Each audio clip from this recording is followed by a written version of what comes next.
से प्रभुंकर महान नाम धन्यवाद प्रभुंकर गौरव हो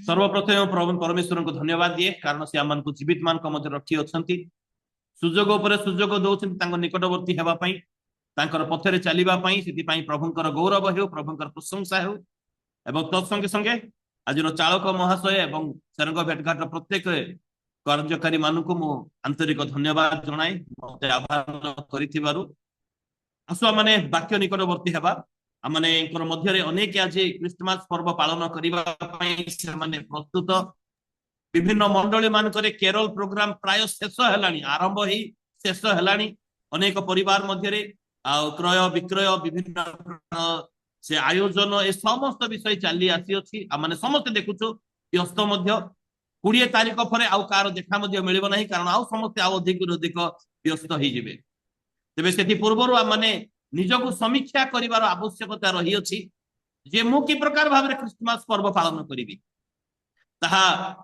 निश्चित भाव निजक परीक्षा कर आवश्यकता रही अछि मु कौन कले परमेश्वर संतुष्ट हेबे मु कौन कले परमेश्वर गौरव हेबो ताहा ज्ञानर सहित जानिबा नितांत आवश्यकता रही अछि तेबे मु क्रिसमस विषय रे किछि कहिबि नाही आसु माने आज प्रातः काल रे परमेश्वर पवित्र वाक्य गोटे अंश पाठ करवा आयुब पुस्तक तार 23 अध्याय आमने 8 पद रु 12 पद पर्यंत पाठ करवा किंतु आम आलोचनार विषय 10 पद हेबो आयुब पुस्तक 23 अध्याय 8 पद रु 12 पद पर्यंत आमने पाठ करवा आलोचनार विषय 10 पद हेबो के जने पढी सहाय्य करंतु देख मो आगो को जाए मात्र से सेठारे नाहांती ओ पछ को जाए मात्र ताहा को देखी न पारे से कार्य कला बेले बाम दिग को जाए मात्र ताहाकर दर्शन पाई न पारे से दक्षिण दिगरे आपना को गोपन करती तेणु ताहा को देखी न पारे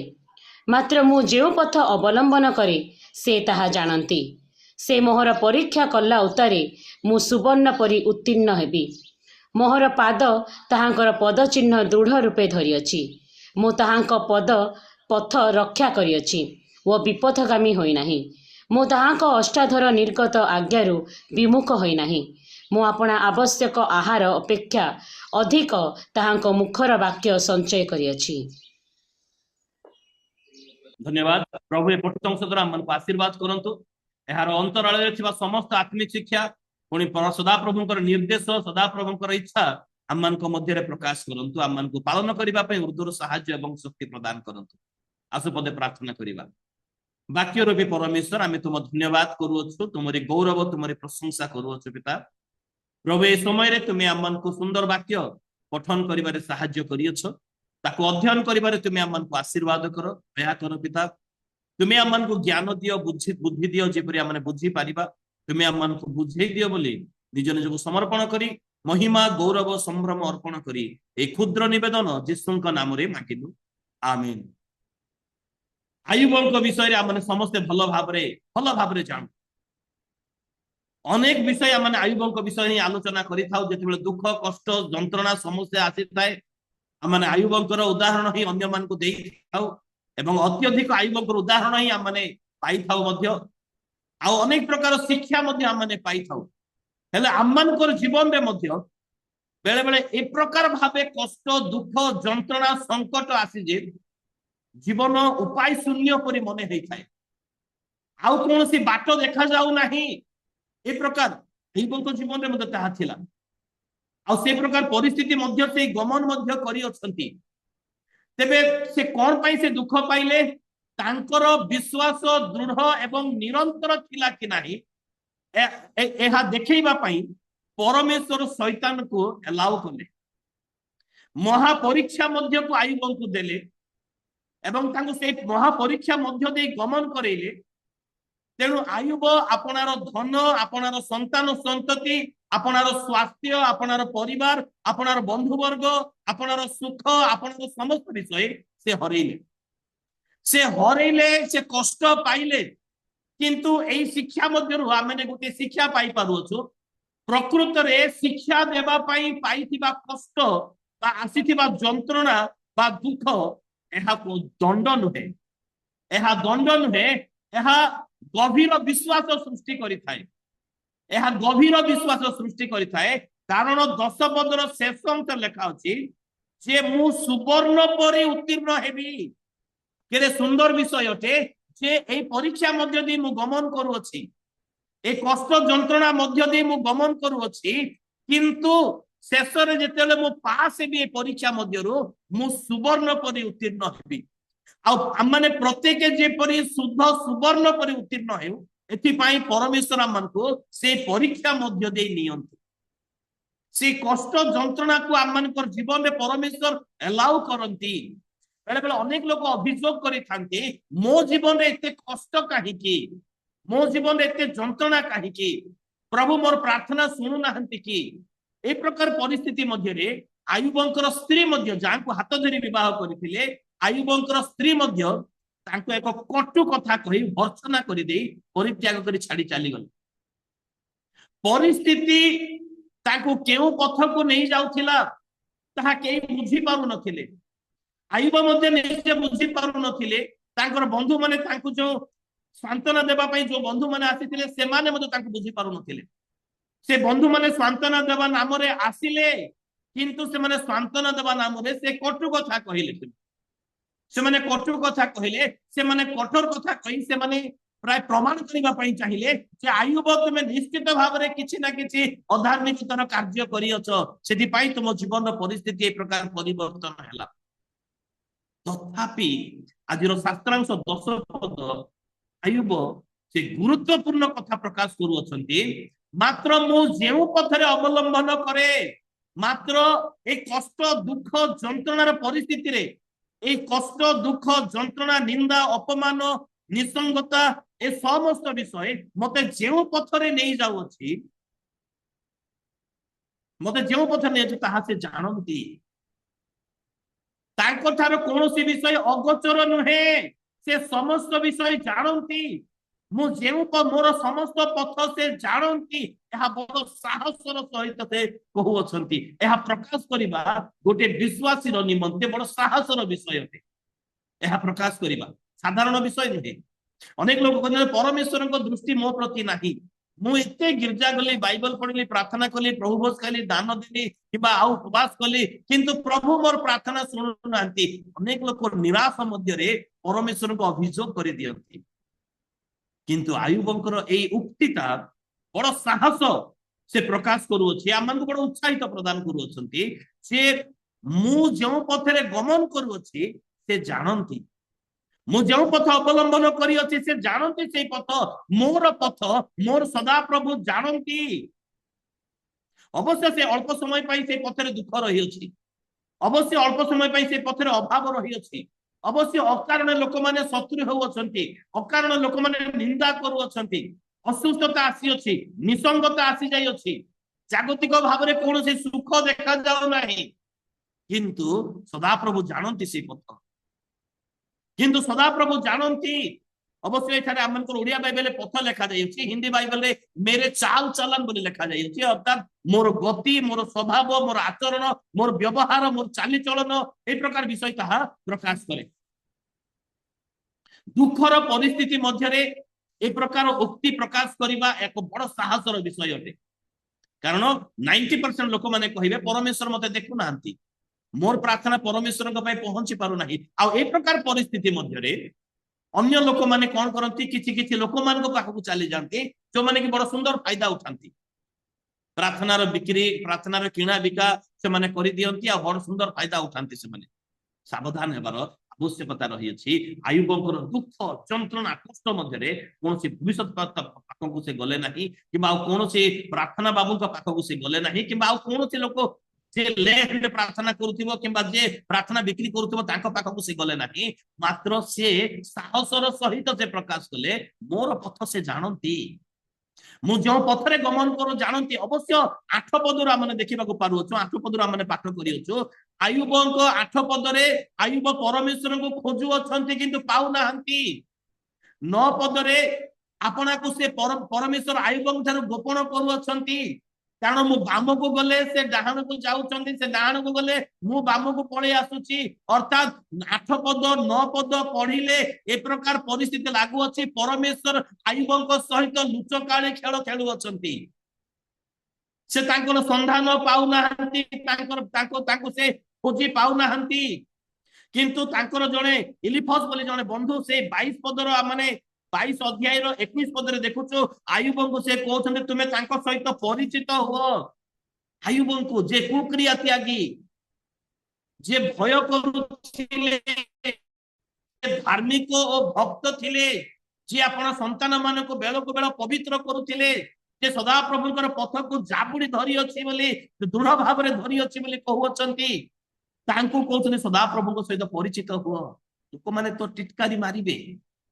लोक माने तो कटु कथा कहिबे निश्चित भाव में किसी पाप करुथिबारो आपाई ए प्रकार असुस्थता आसिला निश्चित भाव में किसी पाप करुथिबारो आपाई ए प्रकार परिस्थिति हैला आकु ए प्रकार समस्या आसिला अभाव मध्य रही अछि जेपरि इलिफस प्रकाश करूछंती किंतु आयुब प्रकाश करूछंती मु जो पथ अवलंबन करी अछि से जानंती हाँ निश्चित भाव में से मोर पथ जानंती से पथरे दुख रही अछि से पथरे अवसाद रही अछि से पथरे हुए तो ताड़ना मध्य रही अछि से पथरे निराश मध्य रही अछि से पथरे आउ निंदा मध्य रही अछि सदा प्रभु आमनकर पथ जानंती यदि आयुबंकर पथ को सदा प्रभु जानुथिले आयुबंकर स्वभाव आयुबंकर चाली चलन आयुबंकर आचार व्यवहार को सदा प्रभु जानुथिले आयुबंकर मनर गति तांकर आत्मिक जीवन गति को सदा प्रभु जानुथिले आमनकर मध्य सेही सदा प्रभु आमनकर अवस्था को मध्य सदा प्रभु जानंती आमनकर धैर्यर पथ को मध्य सदा प्रभु जानंती आमनकर चेष्टा करुथिबार पथ को मध्य सदा प्रभु जानंती आमने जेउ पथरे गमन करूछु सदा प्रभु जानंती आसुतिबा क्रिसमस को की प्रकार भाबरे जागतिक आडंबर रे जागतिक मनोरंजन रे पालन करिबा पई आमने से पथरे गमन करूछु ना आत्मिक भाव रे पालन करिबा पई योजना करूछु ताहा सदा प्रभु जानंती आमनकर मन भावर पथ को मध्य सदा प्रभु जानंती मु जेउ पथरे सदा प्रभु जानते आमनकर प्रति कार्यर पछरे थिबा उद्देश्य को सदा प्रभु जानती ए प्रकार कौन सी विषय नहीं जहाँ सदा प्रभु जानी पारिबे ना आमनकर पथ को सदा प्रभु जानती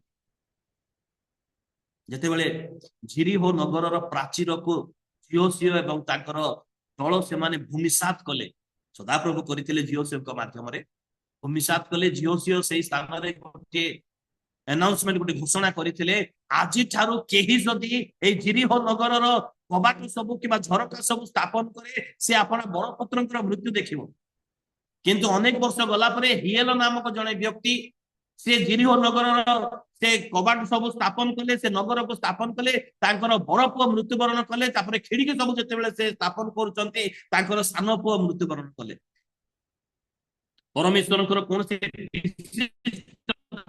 से जिरिहो नगर प्रति एते ध्यान जाउतिले किंतु ध्यान नथिला किंतु प्रभु यीशु गले लूका पुस्तक 19 अध्याय रे कारण जणे अब्राहम कर संतान हजि जाई अछि जगतर मोह माया रे से पथ परिवर्तन करि देई अछि तांको खोजी बाहर करिवार आवश्यकता रही अछि सेदि पई से जक्षियंकर पथ को जानिले एवं से गले तांको बाहर करिवा पई तापरे घोषणा कले ए मध्ये जण अब्राहम कर संतान यदि जक्षियंकर पथ को परमेश्वर जानी पारंती आमंत्र सदा प्रभु परमेश्वर जानी पारंती प्रभु यीशु जानी पारंती पवित्र आत्मा जानी पारंती तबे आमंत्र पथ को मध्ये से जानंती से ताहा मध्ये जानंती जे माने केउ प्रकार कंटकर पथरे गमन करूछु ताहा मध्ये जानंती आमनकर मन भाव केउ जागतिक मनोरंजन पथरे गमन करूछि ताहा मध्ये से जानंती आमनकर मन भाव मंडली लोक मान प्रभुंकर दास दासी मान विद्रोहात्मक पथरे गमन करूछि ताहा मध्ये परमेश्वर जानंती कौन परमेश्वर केवल प्रार्थना ही शुणती उट्ट कपट परमेश्वर शुणती नहीं परमेश्वर समस्त विषय शुणी पारंती किंतु लोकंकर भावना एमिति ही जाइछि जे परमेश्वर केवल प्रार्थना शुणती आमे कहा विरुद्ध रे गपुतिबा कुट कपट परमेश्वर जानंती नहीं कहा पई हमने गात खोलुछो कहार निंदा प्रचार करूछो ता परमेश्वर जानंती नहीं बोली मन भाव ही जाय थाई नुहे मोर प्रिय बंधु कोन परमेश्वर आमानकर पथ जानंती सेवा कार्य करू करू आमानकर मान सम्मान पाइबा पई जो अभिलाष थाए सेवा कार्य गले जाऊ पछे के मते मान सम्मान मिलो बोले जे मन भाव ତାହା ମଧ୍ୟ ସଦାପ୍ରଭୁ ଜାଣନ୍ତି। ସେ ପଥ ଜାଣନ୍ତି ମାନେ ସେ ସମସ୍ତ ବିଷୟ ଜାଣନ୍ତି।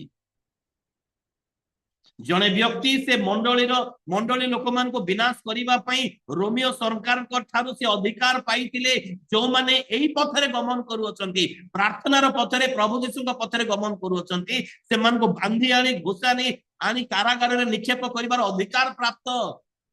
ଆଉ ସେ କାର୍ଯ୍ୟରେ ଦଳ ଧରି ମଧ୍ୟ ଯାଉଅଛନ୍ତି ଦମେଶକ ପଥରେ। ତାଙ୍କର ପଥକୁ ପ୍ରଭୁ ଯୀଶୁ ଜାଣିଲେ ଏବଂ ତାଙ୍କୁ ସାଉଲରୁ ପାଉଲକୁ ପରିଣତ କଲେ। ତାଙ୍କ ପଥକୁ ଯୀଶୁ ଜାଣିଲେ, ତାଙ୍କୁ ମଧ୍ୟ ଚତୁର୍ପାର୍ଶ୍ୱରେ ଜ୍ୟୋତି ଦେଇ ତାଙ୍କୁ ସାଉଲରେ ପରିଣତ କଲେ। ତାଙ୍କ ପଥକୁ ପ୍ରଭୁ ଯୀଶୁ ଜାଣିଲେ, ତାଙ୍କର ମନୋଭାବକୁ ପ୍ରଭୁ ଯୀଶୁ ଜାଣିଲେ, ତାଙ୍କର କର୍ମକୁ ପ୍ରଭୁ ଯୀଶୁ ଜାଣିଲେ। ସେ ଦମେଶକ ପଥକୁ ଯାଇ ପହଞ୍ଚିଲେ। ଆଉ ସେଥିପାଇଁ ଆୟୁବ ମଧ୍ୟ ଆଜିର ସମ୍ପୂର୍ଣ୍ଣ ଭାବରେ ନିଶ୍ଚିତ ଥିଲେ ଯେ ପରମେଶ୍ୱର ତାଙ୍କର ଏଇ ଦୁଃଖର ପରିସ୍ଥିତି ମଧ୍ୟରେ, ତାଙ୍କର ଏଇ ନିସଙ୍ଗତାର ପରିସ୍ଥିତି ମଧ୍ୟରେ ତଥାପି ତାଙ୍କର ମନ ଯେ ତା ପରମେଶ୍ୱରଙ୍କ ଠାରୁ ଦୂର ହେଇନାହିଁ, ଏହା ସଦାପ୍ରଭୁ ଜାଣନ୍ତି ବୋଲି ସେ ପ୍ରକାଶ କରୁଅଛନ୍ତି। ସେ ଇଲିଫସକୁ ସେଇ କଥା ସେ କହୁଅଛନ୍ତି, ମୁଁ ଯେଉଁ ପଥ ଅବଲମ୍ବନ କରୁଅଛି ସଦାପ୍ରଭୁ ଜାଣନ୍ତି, ସଦାପ୍ରଭୁ ଜାଣନ୍ତି। ଆମମାନଙ୍କର ପ୍ରତିଟି ସକଳ ପଥ ସଦାପ୍ରଭୁ ଜାଣନ୍ତି, ଆମମାନଙ୍କର ମନୋଭାବ, ଆମମାନଙ୍କର ସ୍ୱଭାବକୁ ସଦାପ୍ରଭୁ ଜାଣନ୍ତି। ସଦାପ୍ରଭୁକୁ ଆମେ ଲୁଚେଇ ପାରିବା ନାହିଁ, କୌଣସି ମନୁଷ୍ୟକୁ ଆମେ ଲୁଚେଇ ଦେଇପାରୁ। ଆମେ ଅ କଥାକୁ ବ କରିଦେଇପାରୁ, ବ କଥାକୁ କ କରିଦେଇପାରୁ ନିଜର ଚତୁର ଚାଲାକିରେ, କିନ୍ତୁ ସଦାପ୍ରଭୁ ଜାଣନ୍ତି ସେ ବିଷୟଟା।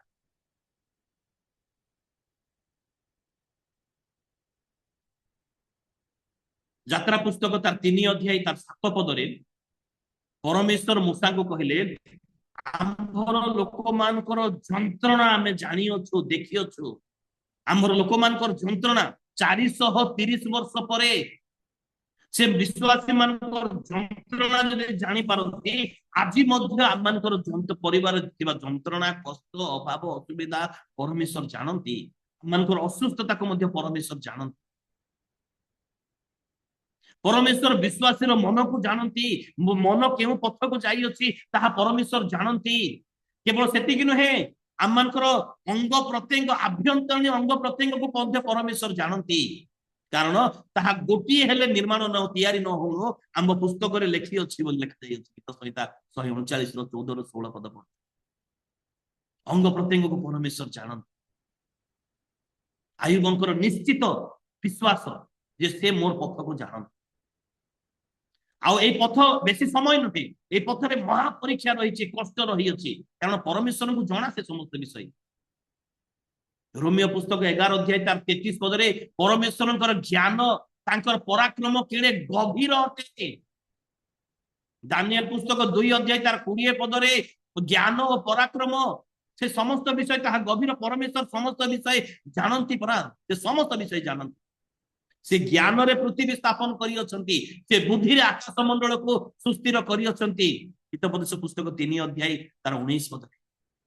ତ ତାଙ୍କୁ କିଏ ବୁଝେଇବ?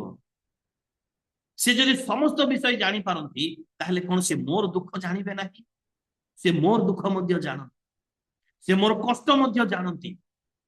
କାରଣ ଗୀତ ସଂହିତା 44 ନମ୍ବର ଗୀତର ତାର 21 ପଦରେ ଅନ୍ତଃକରଣର ଗୁପ୍ତ ବିଷୟ ସବୁ ସଦାପ୍ରଭୁ ଜାଣନ୍ତି।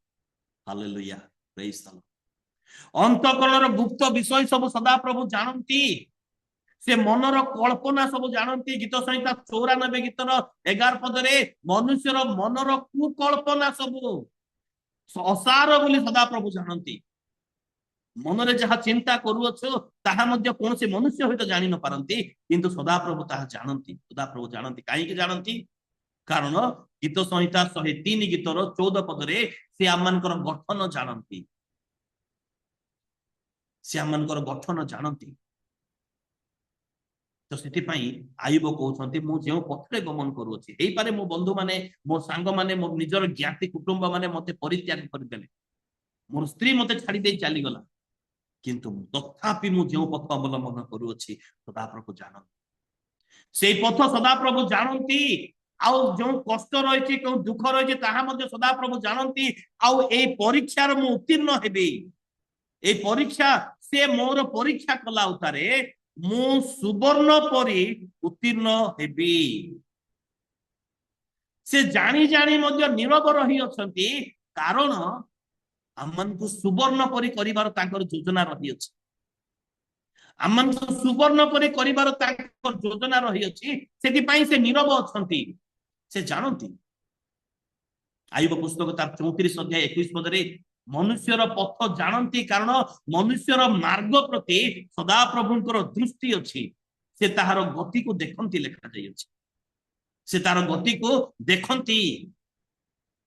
ସଦାପ୍ରଭୁ ଆମମାନଙ୍କର ପଥ ଜାଣନ୍ତି। ମୋର ପ୍ରିୟ ବନ୍ଧୁଗଣ, ଆମମାନଙ୍କର ଜୀବନର ଚଲା ପଥରେ ଆମମାନେ ସେବା କାର୍ଯ୍ୟ ପାଇଁ କେତେ ଉଦ୍ୟୋଗ ଆମମାନଙ୍କ ପାଖରେ ରହିଅଛି, କେତେ ଅଳସୁଆ ରହିଅଛି, କେତେ ଅବିଶ୍ୱାସତା ରହିଅଛି, କେତେ ବିଶ୍ୱାସତା ରହିଅଛି, ତାହା ସଦାପ୍ରଭୁ ଜାଣନ୍ତି।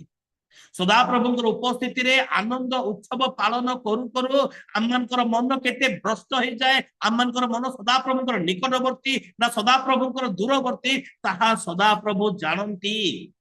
ସେଥିପାଇଁ ଚଳିତ ବର୍ଷର ଖ୍ରୀଷ୍ଟମାସ ପାଳନ କରିବା ପୂର୍ବରୁ ଆମମାନେ ଏଇ ବିଷୟ ଜାଣିବାର ଆବଶ୍ୟକତା ରହିଅଛି।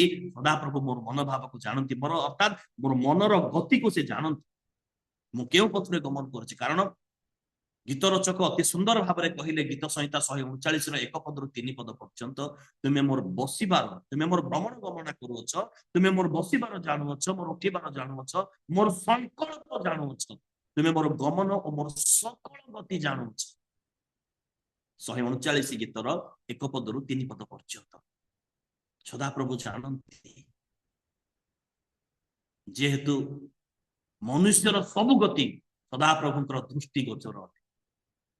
ମନୁଷ୍ୟର ସବୁ ଗତି, ସେ ସକାଳୁ କୋଉ ପଥରେ ସେ ଗତି କରେ, ତାର ମନୋଭାବ, ତାର ଚିନ୍ତାଧାରା କେଉଁ ପଥରେ ଗତି କରେ, ଏବଂ ସନ୍ଧ୍ୟା ସମୟରେ କେଉଁ ପଥରେ ଗତି କରେ। ପ୍ରଭୁ ବହୁତ ସମୟରେ ନିଜକୁ ନମ୍ର କରିଦେଇ ନିଜକୁ ପରିବର୍ତ୍ତନ କଲା ପରି ଅଭିନୟ କରିବାର ଗତି ମଧ୍ୟ ପରମେଶ୍ୱର ଜାଣନ୍ତି। ଆମଙ୍କର ଧାର୍ମିକତା ସ୍ଥାୟୀ ନା ଅସ୍ଥାୟୀ ତାହା ମଧ୍ୟ ସଦାପ୍ରଭୁ ଜାଣନ୍ତି। ହିତୋପଦେଶ ପୁସ୍ତକ 5 ଅଧ୍ୟାୟ 21 ପଦରେ ଲେଖାଯାଇଅଛି, ଯେହେତୁ ମନୁଷ୍ୟର ସବୁ ଗତି ସଦାପ୍ରଭୁଙ୍କର ଦୃଷ୍ଟି ଗୋଚର ଅଟେ। ସଦାପ୍ରଭୁ ଜାଣନ୍ତି। ମୋ ପ୍ରିୟ ବନ୍ଧୁ, ଆମମାନେ ସାବଧାନ ହେବାର ଆବଶ୍ୟକତା ରହିଅଛି। କେବଳ ସେ ଆୟୁବଙ୍କର ହିଁ ଜାଣିଲେ ନାହିଁ, ଆଜି ଆମମାନଙ୍କର ପୁଲପିଟରେ ଯୋଉ ବ୍ୟବହାର, ବାହାରେ ଯୋଉ ବ୍ୟବହାର, ତାହା ସେ ଜାଣନ୍ତି। ବାକ୍ୟ ପରିବେଷଣ କରୁଥିବା ସମୟରେ କୋଉ ପ୍ରକାର ବ୍ୟବହାର ଏବଂ ବାକ୍ୟ ବାହାରେ ଆମମାନଙ୍କର କୋଉ ପ୍ରକାର ବ୍ୟବହାର, ତାହା ସଦାପ୍ରଭୁ ଜାଣନ୍ତି। ଏକଲା ରହିବା ସମୟରେ ଆମମାନଙ୍କର ମନୋଭାବ, ସହଭାଗିତାରେ ରହିବା ସମୟରେ ଆମମାନଙ୍କର ମନୋଭାବ ସଦାପ୍ରଭୁ ଜାଣନ୍ତି। ସେବା କାର୍ଯ୍ୟର ଉଦ୍ଦେଶ୍ୟକୁ ସଦାପ୍ରଭୁ ଜାଣନ୍ତି। ଏବଂ ଆଜି ଆମମାନଙ୍କର ଜୀବନରେ ଥିବା କଷ୍ଟ, ଯନ୍ତ୍ରଣା, ସହନଶୀଳତା, ଧୈର୍ଯ୍ୟ, ତାଡ଼ନା, ଭୟ, ଏ ସମସ୍ତ ବିଷୟ ସଦାପ୍ରଭୁ ଜାଣନ୍ତି। ଆମମାନଙ୍କର ଅଭାବକୁ ମଧ୍ୟ ସଦାପ୍ରଭୁ ଜାଣନ୍ତି। ଆୟୁବ ଯେପରି ସାହସର ସହିତ ପ୍ରକାଶ କଲେ, ସେପରି ଆମମାନେ ମଧ୍ୟ ସାହସର ସହିତ ପ୍ରକାଶ କରିବାର ଆବଶ୍ୟକତା ରହିଅଛି। ସଦାପ୍ରଭୁ ମୋତେ ଜାଣନ୍ତି, ସଦାପ୍ରଭୁ ମୋର ଆବଶ୍ୟକତା ଜାଣନ୍ତି, ସଦାପ୍ରଭୁ ମୋର ସେବା କାର୍ଯ୍ୟ ଜାଣନ୍ତି।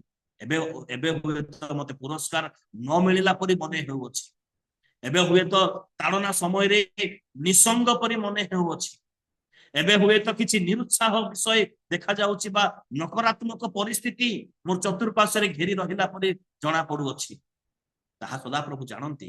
ଆୟୁବ ସେଇ ପଥ ମଧ୍ୟ ଦେଇ ଗମନ କରୁଥିଲେ, ଆୟୁବ ସେଇ ପଥ ମଧ୍ୟ ଦେଇ ଗମନ କରୁଥିଲେ।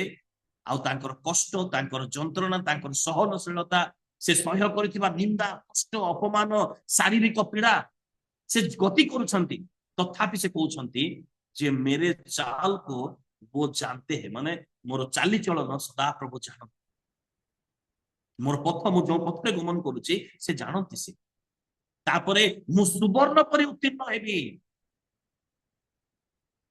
ଅର୍ଥାତ୍ ମୋର ମୂଲ୍ୟ ବଢିଯିବ।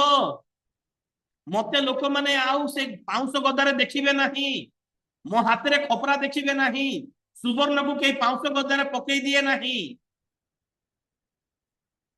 ମତେ ଲୋକମାନେ ଆଉ ଛି ଛାକର କରିବେ ନାହିଁ, ମତେ ନିନ୍ଦା କରିବେ ନାହିଁ ଲୋକମାନେ। ଯେପରି ଏଇ ପଥ ସଦାପ୍ରଭୁ ଜାଣନ୍ତି, ଏଇ ପରୀକ୍ଷା ହେଲା ପରେ ମୁଁ ସୁବର୍ଣ୍ଣ ପରି ଉତ୍ତୀର୍ଣ୍ଣ ହେବି। ହଁ, କଷ୍ଟ ଆସିବ, ଯନ୍ତ୍ରଣା ଆସିବ, ନିନ୍ଦା ଆସିବ, ଅପମାନ ଆସିବ, କିନ୍ତୁ ସୁବର୍ଣ୍ଣ ହେବା ପାଇଁ ହେଲେ, ସୁବର୍ଣ୍ଣ ପରି ମୂଲ୍ୟବାନ ହେବା ପାଇଁ ହେଲେ ଏଇ ପଥ ମଧ୍ୟ ଦେଇ ସହନଶୀଳତାର ସହିତ ଗମନ କରିବାର ଆବଶ୍ୟକ ଏବଂ ସାହସର ସହିତ ଆୟୁବଙ୍କ ପରି ପ୍ରକାଶ କରିବାର ଆବଶ୍ୟକତା ରହିଅଛି। ସଦାପ୍ରଭୁ ମୋତେ ଜାଣନ୍ତି, ଆଉ ସିଏ ଏଇ ପରୀକ୍ଷା ନେଲା ପରେ ମୁଁ ଉତ୍ତୀର୍ଣ୍ଣ ହେବି ସୁବର୍ଣ୍ଣ ପରି। ସେଥିରେ କୌଣସି ପ୍ରକାର ମାନେ ରାମି ମିଶି ନଥିବ, ସେଥିରେ କୌଣସି ଡୁପ୍ଲିକେଟ ନଥିବ। ମୁଁ ଶୁଦ୍ଧ ସୁବର୍ଣ୍ଣ ପରି ଉତ୍ତୀର୍ଣ୍ଣ ହେବି, ମୋର ମୂଲ୍ୟ ବଢିଯିବ ସଦାପ୍ରଭୁଙ୍କର। ଆଉ ମୋ ସକାଶୁ ସଦାପ୍ରଭୁ ଦୂତମାନଙ୍କ ସହିତ ସେ ଆନନ୍ଦ କରିବେ। ସେଥିପାଇଁ କଷ୍ଟ ଯନ୍ତ୍ରଣା ରହିଛି, କିନ୍ତୁ ସେ ମୋର ପଥ ଜାଣନ୍ତି। ଶୁଦ୍ଧ ସୁବର୍ଣ୍ଣ ଅପେକ୍ଷା ଅଧିକ ମୂଲ୍ୟବାନ ହେଇଯିବି, ଆଉ ମୋର ବିଶ୍ୱାସ ମଧ୍ୟ ତାହାପରି ହେବ। ପ୍ରଥମ ପିତର 1 ଅଧ୍ୟାୟ 7 ପଦରେ ଲେଖା ହେଲା ପରି ମୋର ବିଶ୍ୱାସ ମଧ୍ୟ ତାହାପରି ହେଇଯିବ। ମାନେ ଶୁଦ୍ଧ ସୁବର୍ଣ୍ଣ ପରି ମୋର ବିଶ୍ୱାସ ହେଇଯିବ।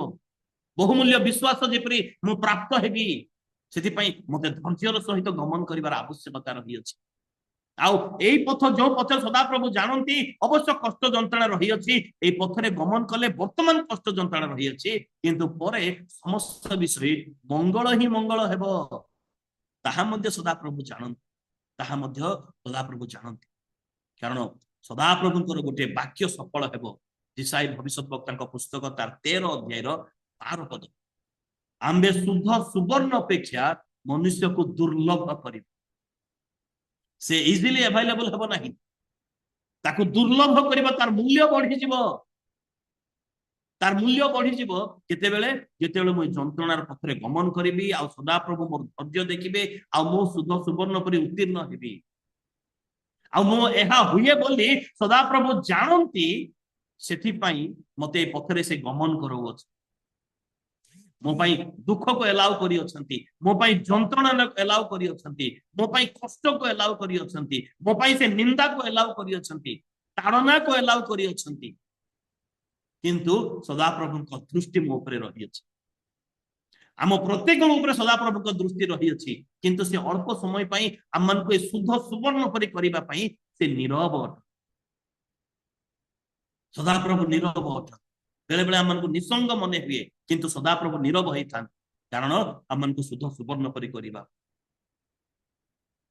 ସେଥିପାଇଁ ସାହସର ସହିତ ଆମେ ଏଇ ବିଶ୍ୱାସକୁ ଆମମାନଙ୍କ ହୃଦୟ ମଧ୍ୟରେ ସ୍ଥାପନ କରୁ ଯେ ମୋର ଦୁଃଖ କଷ୍ଟ ଯନ୍ତ୍ରଣା ସଦାପ୍ରଭୁ ଜାଣନ୍ତି। ସଦାପ୍ରଭୁ ଜାଣନ୍ତି ଏବଂ ସେ ମତେ ଉଦ୍ଧାର କରିବେ, ଏବଂ ମୁଁ ଶୁଦ୍ଧ ସୁବର୍ଣ୍ଣ ପରି ହେବି। ହେଇପାରେ ମୋର ନିଜ ଲୋକମାନେ ମତେ, ମାନେ ବନ୍ଧୁମାନେ ମତେ ଛାଡି ଦେଇ ଚାଲି ଯାଇ ପାରନ୍ତି ଆଇବଙ୍କ ପରି। ହେଇପାରେ ଲୋକମାନେ ଆମକୁ ବାହା ବାହା କରି ନ ପାରନ୍ତି, କିନ୍ତୁ ସଦାପ୍ରଭୁ ତାହା ଜାଣନ୍ତି, ଆଉ ତାଙ୍କର ସମସ୍ତ ପୁରସ୍କାର ତାଙ୍କ ସଙ୍ଗରେ ନେଇ ସେ ଆସିବେ। ସେ ଆମମାନଙ୍କର ପଥ ଜାଣନ୍ତି। ସେଥିପାଇଁ ଧୈର୍ଯ୍ୟର ସହିତ, ଉତ୍ସାହର ସହିତ, ସାହସର ସହିତ ତାଙ୍କ ପଥରେ ଗମନ କରିବା ଆବଶ୍ୟକତା ରହିଅଛି। କାରଣ ତୁମେ ମତେ ଜୀବନର ପଥ ଦେଖେଇବ। ଏବେ କଷ୍ଟ ରହିଛି, ଏବେ ଯନ୍ତ୍ରଣା ରହିଅଛି। ଗୀତ ସଂହିତା 16 ତାର 10 ପଦ ଅନୁସାରେ ତୁମେ ମତେ ଜୀବନର ପଥ ଦେଖେଇବ, ଆଉ ତାହା ମୁଁ ସୁବର୍ଣ୍ଣ ପରି ହେବି ସେଇ ଦିନ। ସେଥିପାଇଁ ମୋର ପ୍ରିୟ ବନ୍ଧୁଗଣ, ଆମମାନେ ନିରାଶ ହତାଶ ନ ହେଉ। ଅବଶ୍ୟ କଷ୍ଟ ଯନ୍ତ୍ରଣା ଦୁଃଖ ନିସଙ୍ଗତା ନକାରାତ୍ମକ ପରିସ୍ଥିତି ଏବଂ ଲୋକମାନଙ୍କର ଆଉ ବିଭିନ୍ନ ପ୍ରକାର ମନ୍ଦ ମନ୍ତବ୍ୟ ଆସିପାରେ, କିନ୍ତୁ ସଦାପ୍ରଭୁ ଆମମାନଙ୍କର ପଥ ଜାଣନ୍ତି। ଅସୁସ୍ଥତା ପାଇଁ ଲୋକମାନେ କହିପାରନ୍ତି, କିନ୍ତୁ ସଦାପ୍ରଭୁ ଆମମାନଙ୍କର ପଥ ଜାଣନ୍ତି। କିନ୍ତୁ ଆମମାନଙ୍କର ମନୋଭାବ ସେଇ ପଥରେ ଗମନ କରିବା ଆବଶ୍ୟକତା ରହିଛି ଯେଉଁ ପଥରେ ସଦାପ୍ରଭୁ ଅଛନ୍ତି। ତେବେ ଯାଇ ଆମମାନଙ୍କର ପ୍ରତିଟି ସେବା କାର୍ଯ୍ୟ ସଫଳ ହେଇପାରିବ, ଏବଂ ଆଉ ଥରେ 7 ଗୁଣ ସଦାପ୍ରଭୁ ଆମମାନଙ୍କୁ ନିଶ୍ଚିତ ଭାବରେ ପ୍ରଦାନ କରିବେ। ପ୍ରଭୁ ଆମମାନଙ୍କୁ ଏହି ବାକ୍ୟ ଦ୍ୱାରା ଆଶୀର୍ବାଦ ଏବଂ ଅନୁଗ୍ରହ କରନ୍ତୁ, ବୁଝିବାରେ ଆମମାନଙ୍କୁ ସାହାଯ୍ୟ କରନ୍ତୁ, ଏବଂ ଆମମାନଙ୍କୁ ଉତ୍ସାହ ମଧ୍ୟ ପ୍ରଦାନ କରନ୍ତୁ। ମୁଁ ପଦେ ପ୍ରାର୍ଥନା କରିବି। ପ୍ରିୟ ପ୍ରଭୁ, ତୁମ ଧନ୍ୟବାଦ କରୁଅଛୁ, ତୁମରି ଗୌରବ, ତୁମରି ପ୍ରଶଂସା କରୁଅଛୁ। ତୁମେ ହିଁ ଆମମାନଙ୍କର ଚାଳକ ପାଳକ ପରମେଶ୍ୱର, ତୁମେ ଆମମାନଙ୍କର ରକ୍ଷକ ପରମେଶ୍ୱର, ତୁମେ ଆମମାନଙ୍କର ସର୍ବେସର୍ବା ପରମେଶ୍ୱର ଅଟ। ଧନ୍ୟବାଦ କରୁଅଛୁ। ତୁମେ ଆମମାନଙ୍କର ଚିନ୍ତାଧାରା, ଆମମାନଙ୍କର ମନୋଭାବ, ଆମମାନଙ୍କର ଯୋଜନା, ଆମମାନଙ୍କ ପ୍ରତିଟି ବିଷୟ ତୁମେ ଜାଣୁଅଛ ପ୍ରଭୁ, ସେଥିପାଇଁ ଧନ୍ୟବାଦ କରୁଅଛୁ। ପ୍ରଭୁ, ଆମମାନଙ୍କର ମନ କେତେ ଭ୍ରାନ୍ତ ହୁଏ, ଆମମାନଙ୍କର ମନ କେତେ ସଠିକ ପଥରେ ଥାଏ, ତାହା ତୁମେ ଜାଣୁଅଛ। ସେଥିପାଇଁ ଆମେ ତୁମ ଧନ୍ୟବାଦ କରୁଅଛୁ, ତୁମରି ଗୌରବ, ତୁମରି ପ୍ରଶଂସା କରୁଅଛୁ। ପ୍ରିୟ ପ୍ରଭୁ, ଯେତେ ଜଣ ମାନେ ଆଜିର ବାକ୍ୟ ଶୁଣିଅଛୁ, ପ୍ରତ୍ୟେକଙ୍କୁ ତୁମେ ଆଶୀର୍ବାଦ କର, ପ୍ରତ୍ୟେକଙ୍କର ସହବର୍ତ୍ତୀ ତୁମେ ହଉ ପିତା।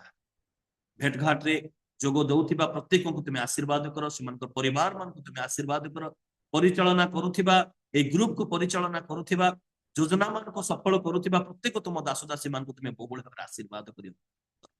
ଆଜି ଦିନର ତୁମେ ଆମମାନଙ୍କୁ ତୁମରି गौरव तुम उपासना तुम्हें आम व्यवहार महिमा गौरव संभ्रम तुमको अर्पण करी एवं प्रभु निज निज को समर्पण करी क्षुद्र निवेदन जीशु नाम मांगी आमेन।